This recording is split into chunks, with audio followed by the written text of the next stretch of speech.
আমাদের ভিতরে এমন কিছু মানুষ আছে যারা তাদের Facebook, imo, WhatsApp, Instagram social সাইটে তাদের প্রোফাইল পিকচারটাকে কার্টুন ধরনের দিতে চায়।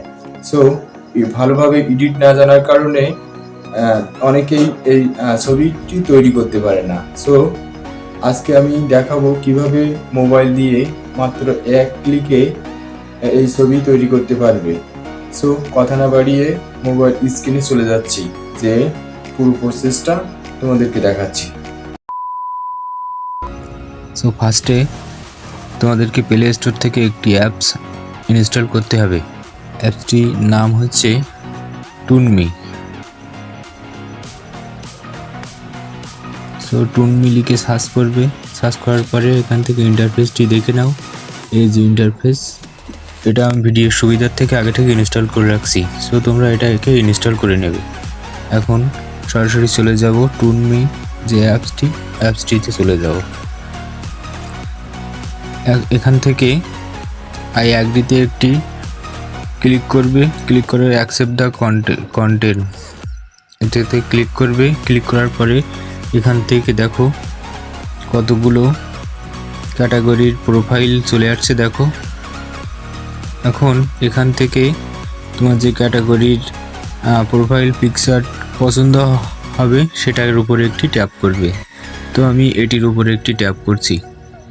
ট্যাপ করলাম। ট্যাপ করার পরে এখানে নিচে দেখো অ্যালাউ চাচ্ছে, অ্যালাউটা দিয়ে দিলাম।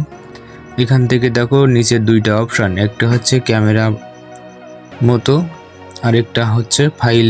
তো আমি ফাইল যে অপশানটি আছে এটির উপরে একটি ট্যাপ করব। ট্যাপ করার পরে এখান থেকে আই অ্যাগ্রি দিয়ে দেবো। এখন আমি আমার গ্যালারিতে নিয়ে চলে যাবে। তো এখান থেকে আমি একটি পিকচার সিলেক্ট করলাম। সিলেক্ট করার পরে এটাকে এই যে তীর আগে এক ক্লিকে কিভাবে কার্টুনের মতো প্রোফাইল তৈরি করতে হয়। এখন এখানে যে টুনমি লোগোটি আছে এটিকে যদি রিমুভ করতে চাও তাহলে তোমাদেরকে ছবিটি এডিট করে এটাকে ক্রপ করে এখান থেকে কেটে দিতে হবে।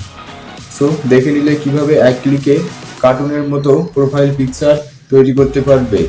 সো এখন যদি লোগো থাকে, পিকচারের নিচে যদি লোগো থাকে তো একটু ক্রপ করে লোগোটাকে কেটে সেভ করে নাও। সো এই ধরনের হেল্পমূলক ভিডিও পেতে আমাদের চ্যানেলের সাথে থাকো। দেখা হচ্ছে পরের কোনো ভিডিওতে। ততক্ষণ সবাই ভালো থাকো, সুস্থ থাকো। আল্লাহ হাফেজ।